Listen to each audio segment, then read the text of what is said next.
சமீபத்தில் நான் ஒரு நண்பரோட வீட்டுக்கு போயிருந்தப்போ ஒரு வீட்டில் ஏராளமான ஜிம் ஐட்டம்ஸ் வச்சுருந்தார். எக்கச்சக்க ஜிம் எக்யூப்மெண்ட்ஸ் இருக்குது. நான் நினச்சேன், என்னங்க உங்கள் வீட்டில் யாராவது ஜிம் என்தூசியாஸ்ட் யாராவது இருக்காங்களா? எக்கச்சக்கமாக ஜிம் ஐட்டம்ஸ் இருக்குது, உங்கள் ஒய்ஃப் பண்ணுவாங்களா அப்படின்னா, இல்லைங்க எல்லாம் எனக்கு தான் அப்படின்னாரு. அவரை பார்த்தா அவங்களுக்கு அப்படி தெரியவே தெரியாது. அவர் ஒபீஸாக இருப்பார், ரொம்ப குண்டாக இருப்பார். அவரை பார்த்தோம்னா நமக்கு இந்த ஃபீலே வராது, இவர் இதெல்லாம் பண்ணக்கூடியவர் தானா அப்படிங்கிற மாதிரி. ஆனால் அவர் வாங்கி குமிச்ச ஐட்டம் தான் இது எல்லாமே. வீடு முழுக்க பார்த்திங்கன்னா ஏதோ ஜிம்முக்குள்ளே போன மாதிரி தான் இருக்கும். நான் கேட்டேன், எப்போங்க இதெல்லாம் வாங்கினீங்க, எதுக்கு வாங்கினீங்க? வாங்கினா பண்ண வேண்டியது தானேன்னா, ஒரு ஆர்வத்தில் வருஷம் வருஷம் நான் வாங்கிடுவேன். என்னோடய பர்த்டே இல்லைனா நியூ இயர் அந்த மாதிரி வரும்போது இன்றைக்கிலேருந்து நம்ம இதை செய்ய போகிறோம் அப்படின்னு நினச்சி நான் வாங்கி வச்சுருவேன்.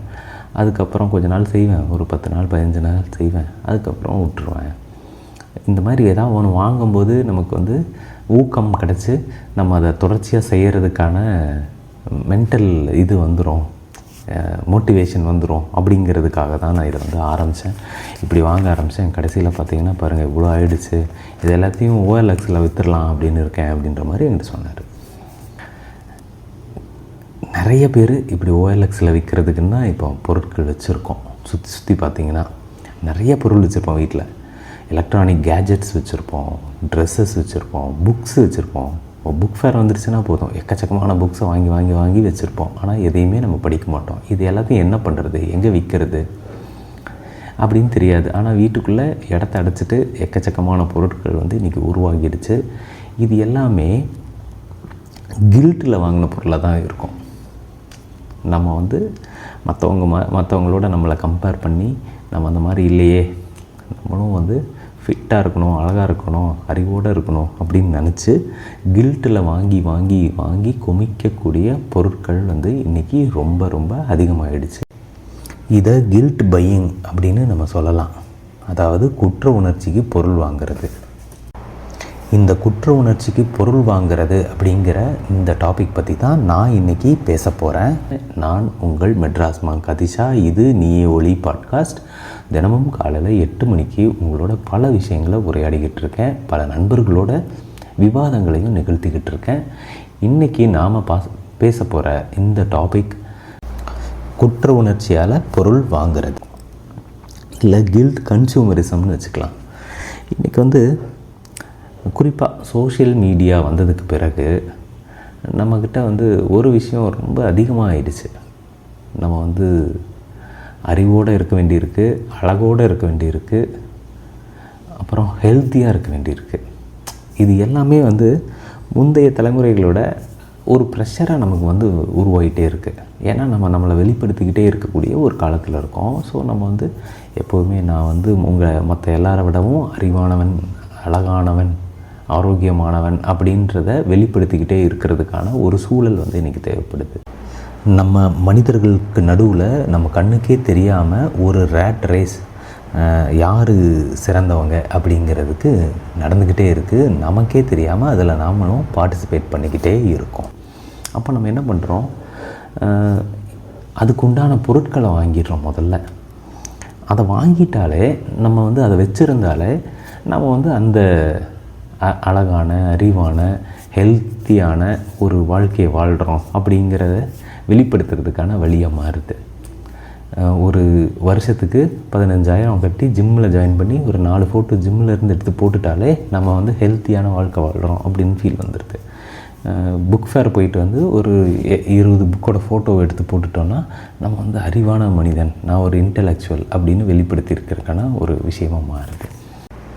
ஒரு கேமரா வாங்கிட்டாலே நம்ம ஒரு ஃபோட்டோகிராஃபர் ஆகிட்டோம் அப்படிங்கிற எண்ணம் வந்துடுது. இதே போல் ட்ரெஸ்ஸஸ், புதுசாக ட்ரெஸ் எடுத்து போட்டுட்டா நம்ம அழகான ஆள் அப்படின்னு வெளிப்படுத்திக்க முடியுது. இன்றைக்கி இந்த மாதிரி பொருட்களை விற்கிற நிறுவனங்கள், இந்த விளம்பரங்கள், இது எல்லாமே எப்படி உருவாக்கப்படுது அப்படின்னு பார்த்திங்கன்னா, நம்ம அதை வச்சுருந்தாலே நமக்கு அந்த பலன் கிடச்சிருச்சு அப்படின்னு வெளிப்படுத்துகிற மாதிரி தான் இருக்கும். நம்மக்கிட்ட அந்த பொருள் இருக்குதுன்னு வச்சுக்கோங்களேன். எங்கிட்ட ட்ரெட்மில் இருக்குன்னா, நான் அந்த ட்ரெட்மில்லை வாங்கிட்டாலே நான் தினமும் அதில் ஓடி ஃபிட் ஆகிட்டேன் அப்படிங்கிற ஃபீல் வந்துடும் நமக்கு. நம்ம எல்லா விளம்பரத்தையும் கவனிச்சிங்கன்னா தெரியும், விளம்பரம் எல்லாமே இந்த பொருள் இருந்தாலே இந்த பொருளை பயன்படுத்தினா கிடையாது. இந்த பொருள் உங்களிடம் இருந்தாலே நீங்கள் வந்து இந்த மாதிரியான ஆள். உங்கள் வீட்டில் நிறைய புக் இருந்தாலே நீங்கள் ஒரு அறிவாளி. புக்கு பின்னாடி வந்து நிறைய புக்கை பின்னாடி வச்சுட்டு நீங்கள் ஃபோட்டோ எடுத்து போட்டுட்டிங்கன்னா உங்களை எல்லோரும் அறிவாளின்னு நினச்சிடுவாங்க அப்படிங்கிறது. இதுதான் ஃபேக் விஷயம் இருக்குல்ல. தன்னை இந்த போல் வெளிப்படுத்திக்கிறது அப்படிங்கிறத பேஸ் பண்ணி தான் இன்றைக்கி கன்சூமர் மார்க்கெட்டை உருவாக்கியிருக்காங்க. பட் அப்படி இல்லை. பொருளை வாங்குறது மட்டும் நமக்கு எந்த பலனையும் கொடுத்துடாது. அந்த பொருளை பயன்படுத்துறதுக்கு ஒரு எஃபர்ட் இருக்குல்ல. நீங்கள் வந்து இவ்வளோ சப்ஸ்கிரிப்ஷன் வாங்கி நான் எல்லாத்தையும் பார்த்துட்டேன் அப்படின்னு வெளிப்படுத்திக்கிறதுக்கு சப்ஸ்கிரிப்ஷனை வாங்கிடுறோம். Netflix, curiosity stream, Discovery, BBC அப்படின்னு எல்லாத்தோட சப்ஸ்கிரிப்ஷனை வாங்குறது விஷயம் இல்லை. அதில் எவ்வளோ நம்ம பார்க்குறோன்றது தான் முக்கியம். அதை பயன்படுத்துகிறோன்றது தான் முக்கியம். ட்ரெட்மில் வீட்டில் இருக்குன்னா அந்த ட்ரெட்மில்லில் எவ்வளோ ஓடுறோன்றது தான் முக்கியம். ஆனால் 1 லட்ச ரூபா கேமரா வச்சுருக்கோன்னா அதில் எத்தனை ஃபோட்டோ எடுத்துருக்குறோன்றது தான் முக்கியமாக தவிர 1 லட்ச ரூபா கேமரா வச்சுருக்கோன்றது முக்கியம் இல்லை. நம்ம ட்ரெட்மில்லில் மட்டும் வாங்கிடுறோம், சப்ஸ்கிரிப்ஷனை மட்டும் வாங்கிடுறோம். எல்லாத்தையும் வாங்கி சேர்க்கக்கூடியவங்களாக மாறிடுறோம். அப்போ இந்த எஃபர்ட் அப்படிங்கிறது இருக்குல்ல, அது வந்து தேவைப்படுறதே இல்லை இன்றைக்கெலாம். அதுவும் குறிப்பாக சோஷியல் மீடியாவோட அரைவலுக்கு பிறகு இந்த மாற்றம் வந்து பெரிய அளவில் நம்மக்கிட்ட நடந்துருச்சு. இன்னொன்று, நமக்கு இந்த பொருட்கள் மேலே, இந்த விஷயங்கள் மேலே உண்மையான ஆர்வம் இருக்கிறது இல்லை. நமக்கு இந்த எக்ஸ்டர்னல் வேலிடிட்டிக்காக தான் இந்த பொருட்களை வாங்குகிறோம், இந்த சப்ஸ்கிரிப்ஷன்ஸை எடுக்கிறோம், நம்மளை வந்து அப்படி வெளிப்படுத்திக்க ஆரம்பிக்கிறோம். ஆனால் உண்மையாகவே நமக்கு அது மேலே ஒரு ஆர்வம் இருக்குது அப்படின்னா தேடி பார்த்தோம்னா இருக்காது. யோசிச்சு பாருங்கள். நம்ம ஹெல்த்தியாக இருக்கணும்னு முடிவு பண்ணுறோம். நான் வந்து தினமும் எக்ஸசைஸ் பண்ண போகிறேன் அப்படின்னா நம்ம முதல்ல ஃப்ரீ ஆப்ஷன்ஸ் எல்லாம் யோசிக்கவே மாட்டோம். ஃப்ரீ ஆப்ஷன்ஸ் என்ன இருக்குது? டெய்லியும் பார்க்கில் போய் வாக்கிங் போகலாம். ஒரு சாதாரண ஷூ வாங்கிட்டு கூட நம்ம வாக்கிங் போக முடியும். சாதாரண உடைகள் அணிஞ்சிட்டு கூட நம்ம போக முடியும். அந்த பார்க்லேயே இப்போ சில பார்க்கிலலாம் ஃப்ரீ ஜிம் வச்சுருக்காங்க. நீங்கள் அந்த ஃப்ரீ ஜிம்மை யூஸ் பண்ண முடியும். பட் நம்ம அப்படி பண்ண மாட்டோம். எடுத்தோன்னே எக்ஸ்பென்சிவாக என்ன ஆப்ஷன் இருக்குது அப்படின்றது தான் பார்ப்போம். நம்ம நிறைய பெரிய அமௌண்ட்டை வந்து அதில் செலவழிக்க தான் நம்ம துடிச்சிட்ருப்போம். அப்போது இப்போ புக் ஃபேர் இருக்குது. நமக்கு வந்து நிஜமாகவே புக் ரீடிங்கில் ஆர்வம் இருக்கா இல்லையா அப்படிங்கிறதெல்லாம் தாண்டி புக்கு வாங்கிட்டாலே நம்ம நிறைய படிக்கிற ஒரு இன்டலெக்சுவல் ஆகிட்டோம். நம்ம வந்து புக்கு வீட்டில் இருந்தாலே போதும் அப்படின்னு நினைக்க ஆரம்பிக்கிறோம். அப்படி இல்லை. புக்கு படிக்கிறதுன்றது தெர் இஸ் அன் எஃபர்ட். நீங்கள் அதுக்குன்னு 1 hour 2 hour இல்லை 3 hour கண்டினியூஸ் அட்டென்ஷன் கொடுத்தா தான் உங்களால் ஒரு புக்கை படிக்க முடியும். அதே தான் நெட்ஃப்ளிக்ஸில் படம் பார்க்குறதோ இல்லை வாட் எவர். இது எல்லாத்துக்குமே இருக்கக்கூடிய இந்த எஃபர்ட்டை வந்து நம்ம பெரும்பாலான நேரத்தில் மறந்துடுறோம். பொருளை வாங்குறதுல மட்டும்தான் நம்ம அரிஞ்சு இருக்க வழியை இதை செய்கிறதுக்கான நேரம் இருக்கா, இது நமக்கு பிடிக்குமா? ஏன்னா பிடிக்காமல் நம்மளால் எந்த வேலையும் ரொம்ப காலத்துக்கு செய்யவே முடியாது. அதாவது இந்த ஃபியர் ஆஃப் மிஸ்ஸிங் அவுட் வந்து இந்த ஃபோமோ அப்படின்னு சொல்கிறாங்க. இந்த ஃபோமோவில் நம்ம ஒரு விஷயத்தை ஆரம்பித்தோம்னா அதிகபட்சம் 1 வாரம் இல்லை 10 நாள் தான் நம்ம அதை செய்ய முடியும். நம்ம எல்லாருமே இன்றைக்கி ஃபோமோவில் தான் ஏதோ ஒன்று செய்ய ஆரம்பிக்கிறோம். அதாவது அறிவு, அழகு, ஆரோக்கியம், இந்த 3க்காக ஒரு ஃபோமோ இருந்துகிட்டே இருக்குது.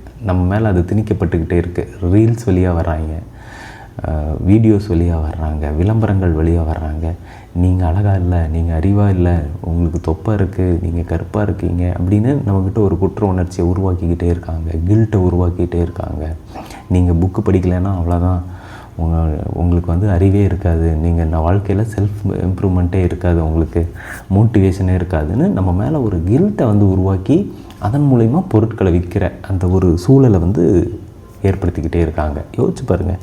நம்ம வந்து இன்றைக்கி மொபைல் ஃபோன் வாங்குகிறோமே, மொபைல் ஃபோனோட அதிகபட்ச பவர் உள்ள மொபைல் ஃபோன் வாங்குகிறோம். ஒரு 40,000 50,000 இன்வெஸ்ட் பண்ணி அதை எதுக்கு நம்ம பயன்படுத்துகிறோம் அப்படின்னு பார்த்திங்கன்னா ஒன்றுமே இருக்காது. சாதாரண அதே ஃபேஸ்புக்கு, அதே ட்விட்டர், அதே வாட்ஸ்அப் பார்க்குறதுக்கு தான் நம்ம யூஸ் பண்ணிக்கிட்டு இருப்போம்.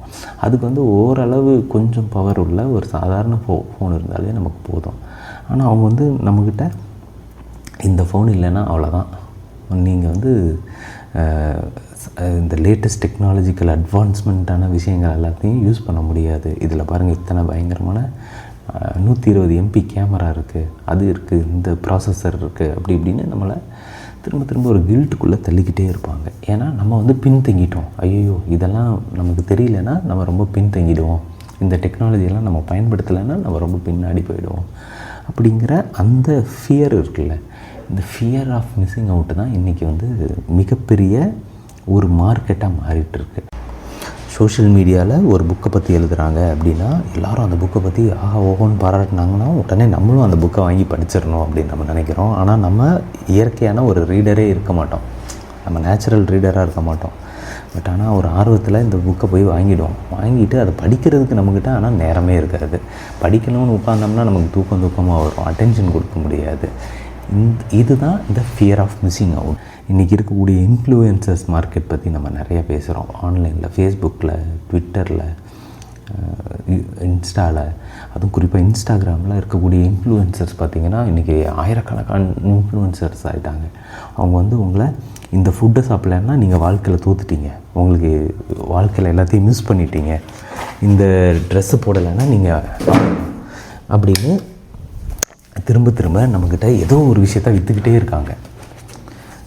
இன்ஸ்டா இன்ஃப்ளூயன்சர்ஸு, யூடியூப் இன்ஃப்ளூயன்சர்ஸ் அப்படின்னு இந்த இன்ஃப்ளூயன்சஸ் மார்க்கெட் இருக்கு இல்லையா, அது க்ரோ ஆகிக்கிட்டே போகுது. இந்த இன்ஃப்ளூயன்சஸ் மார்க்கெட்டோட அடிப்படையாக இருக்கக்கூடியது எதுன்னு பார்த்தா எல்லாமே கில்ட்டு தான். ஸோ நம்ம இன்றைக்கி கில்ட்டுக்கு பொருட்கள் வாங்க ஆரம்பிக்கிறோம் அப்படிங்கிறது தான். அப்போது இதை எப்படி எதிர்கொள்கிறது அப்படின்னு யோசிச்சு பார்த்தோம்னா, முதல்ல எந்த பொருள் வாங்குறதா இருந்தாலும் அதுக்கு பின்னாடி இருக்கக்கூடிய தூண்டுதல் என்னவாக இருக்குதுன்னு நம்ம பார்க்கணும். அடிப்படையான பொருட்கள் வாங்குறது வேறு, தினமும் நம்ம அரிசி பருப்பு வாங்குற மாதிரி கிடையாது.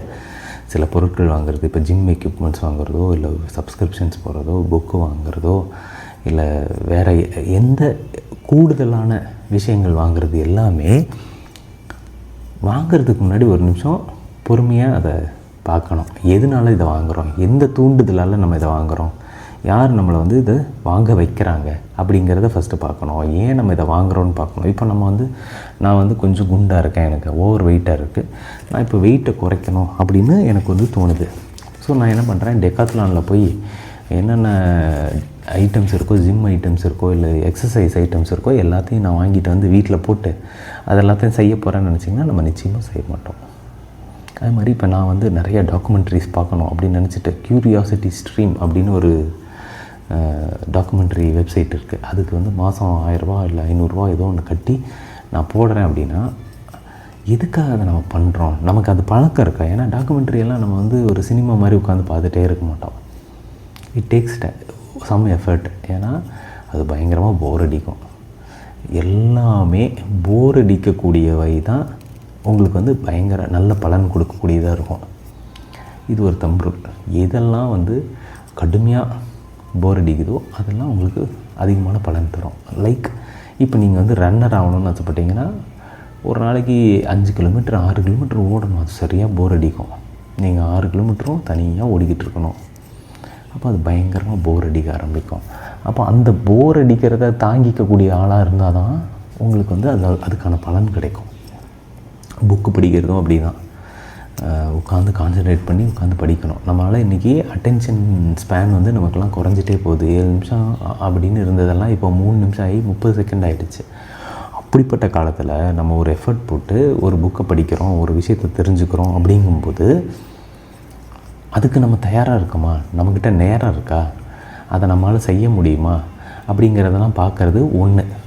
இல்லை இந்த பொருளை வாங்குறதுக்கு முன்னாடி ஃப்ரீ ஆப்ஷன்ஸ் என்ன இருக்குதுன்னு நம்ம பார்க்கணும்.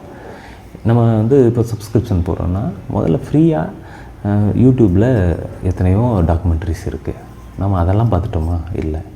அப்போ நம்ம ஃப்ரீ ஆப்ஷன்ஸ் பார்க்கணும். டெய்லியும் பார்க்கில் வாக்கிங் போகலாம், பார்க்கில் இருக்கிற ஜிம்மை யூஸ் பண்ணலாம் இல்லையா? நம்ம இந்த ஃப்ரீ ஆப்ஷன்ஸை இப்போ நிறையா நான் வாசிக்கணும் அப்படின்னு நினைக்கிறேன்னா அவ்வளோ லைப்ரரிஸ் இருக்குது நம்மளை சுற்றி. நம்ம லைப்ரரிஸ் போகிறதே கிடையாது, லைப்ரரி யூஸ் பண்ணி பழகணும். எடுத்தோன்னே போய் எக்கச்சக்கமாக புக்ஸை வாங்குறத விட லைப்ரரிஸ் யூஸ் பண்ண ஆரம்பிக்கிறதுன்றது ஒரு நல்ல பழக்கமாக இருக்கும். அப்போது இந்த மாதிரி ஃப்ரீ ஆப்ஷன்ஸை தேடுறது அப்படிங்கிறது இருக்குல்ல, அது எந்த வகையிலையும் நம்மளுடைய கௌரவத்துக்கு குறைச்சலாக இருக்கவே இருக்க போகிறதில்ல. நம்ம என்னென்னா கௌரவத்துக்காக தான் நிறைய வாங்குகிறோம்னு வச்சுக்கோங்க, அது ஒரு தனி டிபார்ட்மெண்ட்டு. இந்த குற்ற உணர்ச்சிக்கு பொருள் வாங்குறது ஒரு டிபார்ட்மெண்ட்டுனா, கௌரவத்துக்கு பொருள் வாங்குறது இன்னொரு டிபார்ட்மெண்ட்டு. அப்போது இந்த கௌரவ குறைச்சல்லாம் பார்த்துக்காம முதல்ல ஃப்ரீ ஆப்ஷன்ஸை ட்ரை பண்ணணும். அதுக்கு முதல்ல நம்மளால் எஃபர்ட் போட முடியுதான்னு பார்க்கணும். அது என்ன பண்ணுன்னா வீட்டுக்குள்ளே இந்த குப்பை சேர்றதை தடுத்து நிறுத்தும். ப்ளஸ் உங்களுடைய பேங்க்கில் கொஞ்சம் பணம் அப்படியே மிச்சம் இருக்கும். ஏன்னா பெரும்பாலான நேரத்தில் நம்ம இந்த குப்பை எல்லாத்துக்கும் பின்னாடி இப்படி ஒரு கதை இருக்கும். நம்ம சேர்த்து வச்சுருக்கிற குப்பைகள் இருக்குல்ல, நான் குப்பைன்னு சொல்கிறது எல்லாமே எது நம்ம வாங்கிட்டு பயன்படுத்தாமல் சும்மா போட்டு வச்சுருக்கிற எல்லாமே குப்பை தான். அது எல்லாத்தையும் OLXில் விற்கணும்னு நினைக்கிறோம் இல்லையா, அது எல்லாமே குப்பை தான். அப்போ அந்த இந்த குப்பைகள் இருக்கு இல்லையா, இந்த குப்பைகள் ஒவ்வொன்றுக்கு பின்னாடியும் ஒரு கதை இருக்கும்.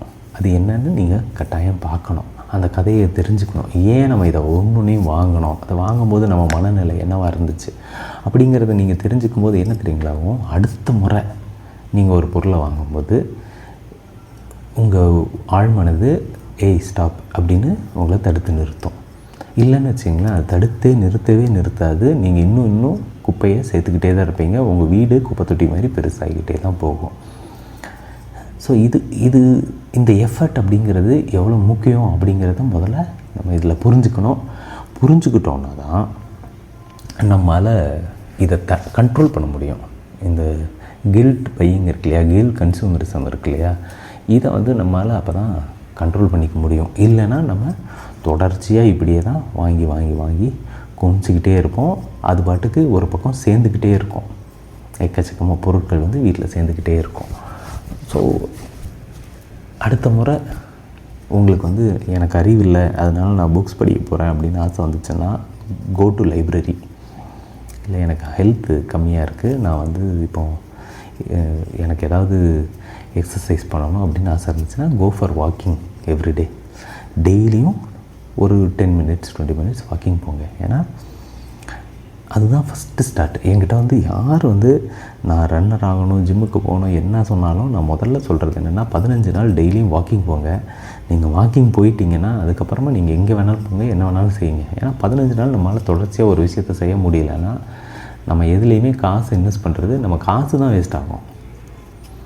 நமக்கு ஆரோக்கியம் கிடைக்கலலாம் தாண்டி காசு நிறைய வேஸ்ட் ஆகும்.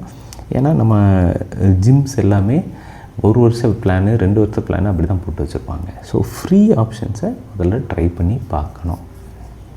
அது ரொம்ப ரொம்ப முக்கியம். ஸோ அதை எஃபர்ட் போடுறதுக்கான மன உறுதி நமக்கு இருக்கான்னு அப்போ செக் பண்ணிக்கலாம் அந்த ஃப்ரீ ஆப்ஷன்ஸ் வச்சு. அது 2வது.